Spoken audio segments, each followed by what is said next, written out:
Welcome to another edition of Working with Gen Z. Friends, if someone were to ask you what terms come to mind when you think about Gen Z at the word, there are chances that people will say things like they're ambitious, they're creative, they look for purpose. You may also hear things like they're fragile, they're looking for, they can't handle pressure, and many similar things. Now, we all know that these are simply just generalizations or what we often call stereotypes of an entire cohort. But the truth obviously is very contextual. There's a deeper twist that comes into play when it's not just about what the Gen Z or what we think about the Gen Z, but what the Gen Z thinks that the other people think about them, and which is what we call it meta stereotypes. So there's stereotypes and meta stereotypes. So it brings up kind of interesting dynamics because so much of the content that we know gets published out and people read and it starts influencing them. So we want to unpack today to see that can the stereotype and even the meta stereotype of that particular cohort actually start impacting them positively or negatively at the workplace. And that's what we're going to explore. And to help us with that is just the perfect guest. I'm very happy this is finally working on a date and a time. It's early morning for my guest in the US and evening for me. So, Mary, good morning and welcome to the show. Thank you. I'm so glad to be here with you today. Fantastic. So, Mary, we will dive into the questions. I have some questions for you. But before we kick in, please help us for our listeners and our viewers to tell us a little bit about all the good work that you've done, your career, yeah, a little bit of your background, and then we'll dive into our questions for Gen Z. Great, thank you. Well, I my professional career, I live in the United States in Tennessee, but I'm from California. I taught philosophy at university level for over 20 years, and during the pandemic, I left the university to start my own business in workplace conflict management. And through that, I work with organizations and individuals when they are having problems at work. So I'm a workplace mediator, facilitator. I host the podcast Conflict Managed, in which Nikhil has been on, and we've had a wonderful conversation. And right now, I'm also the university ombuds for University of Tennessee at Martin. So I also write books. So my latest book is called Winning the Generation Wars at Work, Making Your Age an Asset. And, I think that's one of the things we're gonna be talking about today. Absolutely. So fantastic. No, what a great sort of career and a background that you have, and I'm very happy with the books and your direct experience of working with generations over the years, and especially now looking at Gen Z. We're going to dive into a topic that you run a very popular podcast that is how do we manage conflict. So we don't know if conflicts will happen. Well, let's explore that. So. Mary, let's begin. We all know that you know, there are certain stereotypes that when a new generation comes about, it's there. And first and foremost, let's just simplify for our listeners. What do we mean by a stereotype? That's one. And second, why are there maybe perhaps so much stereotype sort of adjectives out there for the Gen Z generation? Hmm. So stereotypes, I think stereotypes come about in general as very normal because we are always, as persons in the world, we're trying to figure out our environment. And so we just I think our brain just groups things together, right? So we put things in groups. And so, like with a car, I don't have to learn every single individual thing, but I can put car into one group. And there's also different kinds of cars and different kinds of trucks and different kinds of houses. And then there's the particular car or house. So I think our brain just works that way. And so it works that way and with stereotypes, when we talk about persons in different sorts of groups, I trying to understand my world, and so I group people together. So when we talk about ages, we see that different generations tend to have the different sorts of characteristics. And a lot of that is a product of the culture in which they are in, the time in which they are in, the technology, the industry, what's going on in the world before them, after them, economics. And so there tends to be a certain sort of characteristic about a group.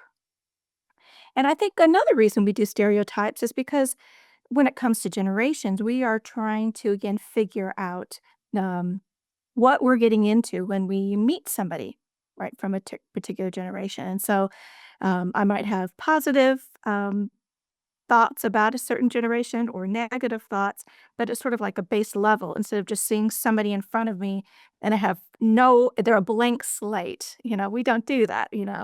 I perceive them as male or female. I perceive them in all these different sorts of ways. And we're constantly in the background doing this. Am I safe? Is this a good environment? What am I to expect?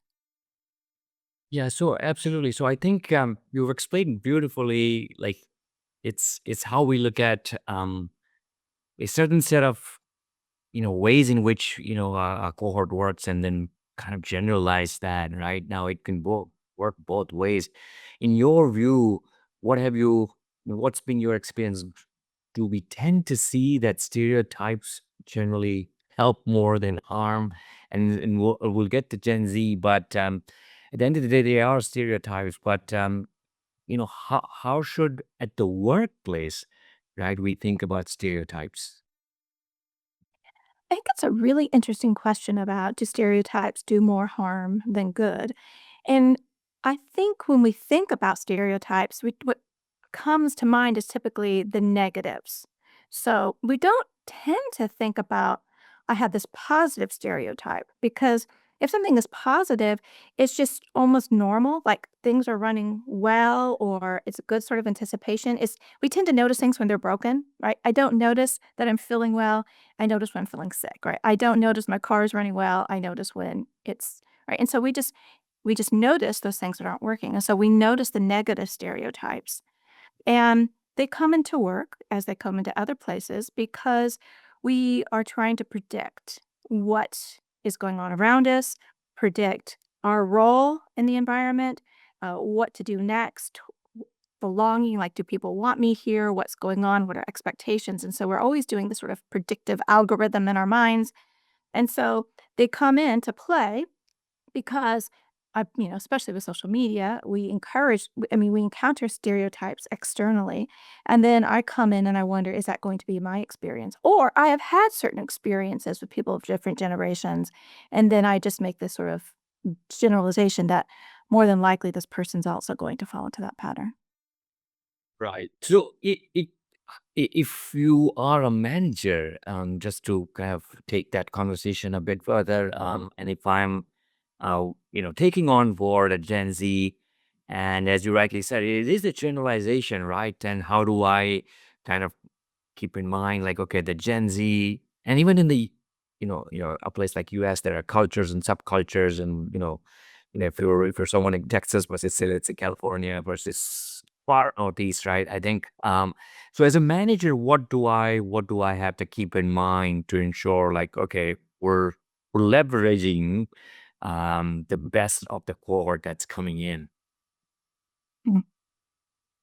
That's such a good question, right? Because I think a lot of times people think the opposite, like, how am I going to minimize the harm? How am I going to get these unruly people in line? Right? Because I think a lot of times we do have these negative stereotypes. And if I'm the manager, then I'm tasked with making sure things run smoothly. And if I already have a predisposition that somebody's going to come in and not want to play by the rules, then I'm going to come at that person in a certain sort of way. Right? If I have a positive stereotype or somebody has told me really good things about somebody and how effective and efficient and a team player, then I'm going to come in with a different sort of attitude and a different sort of expectation. And so my demeanor is probably going to be different. And so if managers are coming in with these stereotypes um, that Gen Z doesn't want to work, that they are fragile, that they are entitled, and um, I have to stay on them or they're going to be distracted to be on their phones, then I'm probably going to address and approach and put rules in place for that kind of worker. And so, but your question was, how can we bring out the best, Yeah. right? And that is a wonderful question. And I think it's really depending on who you're working with, right? So if you're working with Gen Z, bringing to mind, okay, well, what stereotypes do I have? What are they rooted in? Um, and why do I think? I hear this all the time, this work-life balance, they don't wanna work, they want this particular work-life balance, and thinking of that as a negative rather than, well, what's there? What are they getting at? What is meaningful to them? And if you want to encourage somebody to work, then you find out and you want them to be their best, then you need to find out a little bit about what motivates them and what's important to them. Yeah, no, such a good point. I think, I mean, I really want to underscore what you mentioned in the end, that you want to find out what motivates them. Let's spend a little bit of time, I think, just to get to know them a bit. And in a lot of the work that you do, Mary, which is in around the whole space of conflict, do you sense that have stereotypes played a factor into the conflict? So in other words, like, and I hear that in large and very big companies, sometimes when they're hiring in big numbers, and even on calls and workshops, I had people say that, oh, okay, we hired about 20 people on that project, and I can tell you, like, okay, these are the four things that we keep seeing them. So do you sense that, if they're not handled properly, do you sense that there's a potential for a conflict, and what have you seen? Oh, absolutely. Whenever we get into large batch hiring, firing, whatever that might be, and we lose the individual, we're always going to have problems. Because when we start treating people like cogs in a machine, like we're still in the Industrial Revolution and people are parts of machines, you're going to have problems because people aren't machines, they're individuals. And so you need to set up your system that recognizes that if you treat persons well and humanely, then you're going to get the best from them. Not only is that the right way to treat people, but it makes sense from a business point of view. You're going to get engagement, you're going to get to take advantage of their creativity and their insight. You're going to get buy-in. You're going to get all these sorts of things if you treat individuals well. So part of treating individuals well is um, having a space for if something is going wrong, if there is a conflict, what are we supposed to do when we encounter an issue with another colleague or a boss or someone that works for me? What is the method that I'm encouraged to deal with this problem? I say early, often, swiftly, and justly. If you don't, you're going to have problems and you're going to get quiet quitting and you're going to get unnecessary job hopping. You're going to get reduced in buy-in and you're going to get this kind of resentment of treating professions like jobs. So I'm just here to do this little piece and not really to be a part of the organization. Fantastic. No, I think, really said it well, where we think about spending time, but again, some of this can snowball into a conflict, and it can be potentially hard. But again, I think it's a sign of a good manager or leader to say that, just having the pulse of who's with them, who's their team, and as they say, different strokes for different folks. So you really get to know what matters to the individual. Um, Mary, let's shift focus now to meta stereotypes. Help us to understand and simplify, like, what do we mean by meta stereotypes? Okay, so a stereotype is a stereotype that a belief that we have about a certain group, right? So I might think women are like this, or men are like that, or older people are like this, and younger people are like that, right? So the certain stereotype. Then the meta stereotype is the stereotype I have about your stereotype, right?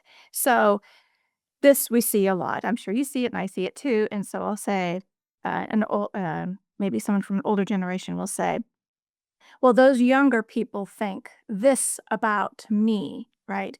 And this is what I think about them. And so it's like this higher, like I'm battling not the individual or the group stereotype, but you think this about me, right? This whole class. And so it's this class against this class. And this is what I think we see in media, right? And so it's my generation against your generation because you've said this about me, I'm going to say this about you, and you've said this about me. And so it's this kind of war of stereotypes. Yeah. Oh, beautiful. I So let's start now. If I am a Gen Z, they're obviously a very digitally connected generation. They spend so much time online, on device, and so on. So one would think that perhaps they have some sense, or maybe they, think about that. Okay, there's a certain type of a stereotype exists about them. Now, Um, when they're coming in, how does the meta stereotypes, in other words, their own sort of understanding that, okay, people are going to think that, we're always on phone. People are going to think that, 9 to 5 and nothing more, like, work life balance matters, whatever that's out there. And they're kind of coming in thinking about that, right? When a Gen Z comes inside a workplace with their own meta stereotypes, right? What does it do to them at the workplace? Is it helpful? Can it hinder? Let's just explore that. Yeah, I think it hinders. Because if I'm coming into a place that I feel is hostile, then I'm gonna respond in a certain way. And these stereotypes that we're talking about are negative, they're pejorative, right? So if you take something like work-life balance, that's relatively neutral. But if I what I hear from people who are in older generations, it's not neutral. It's meant as you don't want to work. You have an unreasonable expectation of what is required of you. You want to do the bare minimum. You want to just get by, right? That's what I hear. So if somebody is coming in and I was talking to a Gen Zer, and this person said, "It's not work-life balance, it's life-work balance." And I thought that was really interesting, trying to say, this what is really important to me is my life and this integration of all these different things that are important. And it was meant as a slight to people who are already she's perceiving as slighting her desire to not be consumed by work, by not being a workaholic. And so I think there's this defensive posture that comes in that it's already me versus you. Me with these desires that I think are right, and you have these negative beliefs about me. So there's already a kind of distrust, like you're already against me, and I haven't even done anything. And in fact, you're wrong because you are out of touch, or you don't know how things work anymore, or you have unreasonable expectations. Yeah, I don't want to do that. I don't value having a second vacation home like maybe you do. I value my friends, my family, my hobbies. Yeah, no, absolutely.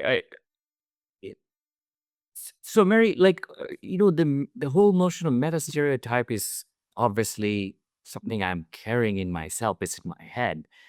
Uh, what what advice or what do we tell the Gen Zs? Because are we almost preempting ourselves to kind of say that, maybe my boss already thinks about, such and such, that this is how I'm going to show up. But maybe he doesn't. Like, I'm lucky, or like there's a very mature and experienced leader on the other side. So what should the Gen Z keep in mind? Because there is so much that's being fed to all of us by way of information, different sources. I'm reading something, and especially for that generation, given that, you know, I think the whole debate about critical thinking going away because of AI now and so on and so forth. So the fact that they read 10 things about being labeled about them, and then that gets into their head, and then they come, how do we, what should we tell the Gen Zs, such that, okay, maybe prematurely not preempt something? Should we wait it out? There's sort of a thin line sometimes. So, what's your take on that? That's a great question because just as we don't want to be labeled, we ought really not label others. So it's a really good opportunity to stop and reflect. Because if I go in thinking that my boss is thinking these negative things about me, my experience has been that a lot of leaders, Gen X, older millennials, Gen X, baby boomers, really love the creativity, the insight, the being around younger workers and really value them. So, you could shoot yourself in the foot by assuming that my leader thinks negative things about me. But then you don't want to be naive either. Right. And so it's a really good question. You don't know what you're going to get. And my answer to everything is dialogue. Now, dialogue done at the right way at the right time. Right, so you have to think about this. You don't wanna necessarily just come in and say, "Okay, I need to know what you think about younger generations," right? But there are artful ways, first of all, you've gotta figure out what matters to you, how you are going to show up. And I would say you need to, as a worker, as you're developing professionally, what matters to your boss? What does he or she want? What is top of their list? And a good piece of work advice, if you can do it, be about what your boss is about.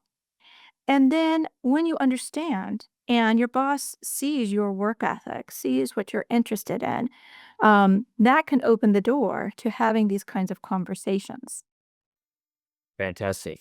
No, I really like it because yeah, you just I think there's kind of a it's on the both sides, right? I think we talked about managers, being very present about okay who they're going to lead and not falling into that trap and using the stereotypes. And I think it works the other way as well.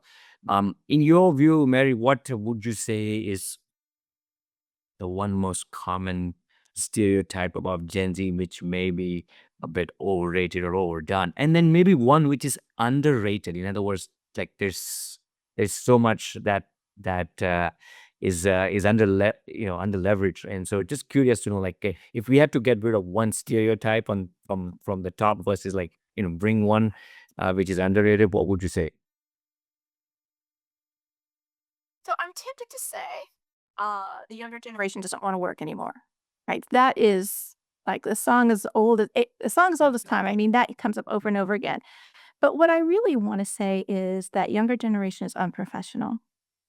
And the reason I want to get rid of that is because I think it lets leaders off the hook. So if I label somebody as unprofessional, it's a problem with them. Instead of I don't have to look and see, well, how did I onboard them? How did I set expectations? How did I train them properly? How did I do this? How did I do that? I don't have to look at the system. I don't have to look at everything else that's going on. I can just blame this other person, right? I don't have to learn. I don't have to grow. I don't have to think about all these other sorts of things. And so if we could take that younger generation's unprofessional because what? Fill in the blank. Okay, because they don't know how to dress. Whose fault is that? All right. So, what are the standards? What are the clear dress code standards here? Why are they important? How has it been articulated? How has that been modeled? Who is and is not modeling it? How is it enforced and not enforced? Right. All it takes real thought about what is the culture and the standards of this organization and how is that being communicated. And so I would take that one off the table. What would I say is underrated? I think I mean it could be the circles that I run in, I don't know, but I this whole idea that the younger generation doesn't wanna work, um, I see a lot of determination, a lot of fire, a lot of desire to contribute, to make a difference, to grow professionally, and so I think it's underrated actually how much the younger generation is excited to enter the world of work, is excited to either do the new thing or contribute to what's going on and bringing about the next. Fantastic. No, I really like the two that you said, and again, it's very contextual. But I think to the very purpose of talking about stereotypes, right? Like we just want to do away with, they're like this and they're fragile and they're snowflakes. And I mean, I think you've been reiterating and said it a few times that it's about the negative stereotypes that we all kind of tend to zoom in. And can we look at amplifying maybe the positives? And I'm hearing more and more that it's at the end of the day, that's also how a leader can groom, right? The team or the sort of people that he or she's leading. So one final thought, just as a way to close, Mary, y- just a quick way of just saying what could be the one do and a don't when you think about a manager who's bringing in a Gen Z or leading a Gen Z, and then maybe one do or a don't for the Gen Z. So we'll keep both the stereotypes, meta stereotypes, but and we've kind of talked about both sides. But what could be the one do and don't? Just keeping in mind, like there's a real multi-gen workforce happening, 3 generations, possibly 4 in many places. So what's that sort of one do don't? So for the manager, I'm going to say it in two different ways. One is what is the goal? What are you trying to achieve? Right? So Like, think about, like, filling a dishwasher, and you've got somebody who's gonna fill the dishwasher. What is your goal? Do you want the dishes clean, or do you wanna control the way they're put in the dishwasher? So, if the goal is to what is your goal? And so that means there's a variety of ways to achieve that goal. And the best way to achieve it is depending on who you've got on the team right now, not in 2020, not in 1995. Who's on the team right now? What are the conditions in which you find yourself in this team? And so with multi generational, it's about being flexible and about this open dialogue. And so as the manager, as the leader, setting those expectations that we continually have dialogue about what the expectations are. What does it mean to be on time here? What is the authority structure here and why? What is our work-life balance and why? What does it mean to be a team player and why? All of these sorts of continued conversations because those answers will shift and change depending on who is there and what you're trying to achieve. And I mean, there's all these ands. Okay, but you have a specific concrete team in front of you. And so if you want to control and dominate them, I mean, you can try that and you'll get something. But that's old. That's an old way of doing things. You're not going to get the best. You're not going to innovate. You're not going to be relevant in the marketplace, and you are going to hemorrhage people, which we know is money, institutional memory. I mean, the cost it takes to find, retain, train, and then if you're not treating them well. So from day one, we want people from day one and day 50, or like at 50 years in, we want everybody to be a part of the team and feel valuable. And that's with continued dialogue, continuing of setting expectations. Yeah, brilliant. So, Yeah, so that's on the manager side. Now let's yes. shift towards the Gen Z. So, for the Gen Z, I would say be, be, I want to say curious. Be curious, right? And so, if if you feel like somebody is minimizing you, right? I'm feeling minimized. Okay, so the question is that's a good, your feelings are really good because it's really good information. Okay, I'm feeling minimized. What specifically, right? What is it I'm being left out of this meeting? Okay, well, why might I be left out of this meeting? And so get curious and reflective. And then what do I want to do about it? Does anything need to be done? And so this idea that this is not a particular job, but this is a part of your career, and you are making yourself continually about how you show up, whether it's working at fast food, whether it's all the way up in the C-suite, as you progress in your career, you are making your reputation, and that's on you. And so being curious about what you're experiencing and really then figuring out what do I want to do about it? Because if you sit back and wait for somebody else, you might be waiting your whole career, right? You just might be waiting, waiting, waiting. And the wonderful thing is that you can act for your good and the good of others, but that takes intentionally being curious and reflective about what is going on and also how you're showing up. What might you be doing? What signals might you be giving? Um, and sometimes it's the other person, and sometimes it's a back and forth, and sometimes it's you. But being genuinely curious about what's going on so that you can decide what's the next step. Fantastic. Well, what a good advice. I really like, again, on the manager side, simple enough at one level, but perhaps we've seen enough where good leaders do it, but, well intended, but the whole ability to, just having the pulse, having the dialogue, as you say, is in a very simple way. But I think the farther away there's distance between the team and you, right there, that's when the conflict and the confusion and the whole we see that all the other issues that we've talked about. But on the Gen Z side, I think you make a really good point, which is about curiosity, considering so much is now available to them at the tip of the fingers, and when you have a 40-year, 50-year career ahead of you, right? You only don't know how the technology is going to evolve from here, but that basic level of curiosity of how companies work and what's culture and what makes a manager successful, all that is curiosity sums it up. So Mary, this has been one fabulous conversation. I really enjoyed it. I think you really helped us to really get to a core of a topic at the generational conversation. I think that I know you've written a book, and I want you to kind of share more about the book in a moment. But I sense that the whole word and stereotype and meta stereotype can sometimes in firms can just take a wrong spin. So you've helped us to look at stereotype in a simple way, what the manager shouldn't do, and meta stereotypes, and what does it mean for the Gen Z, and how do we kind of also help them to think about that. So thank you very very much. Really enjoyed it.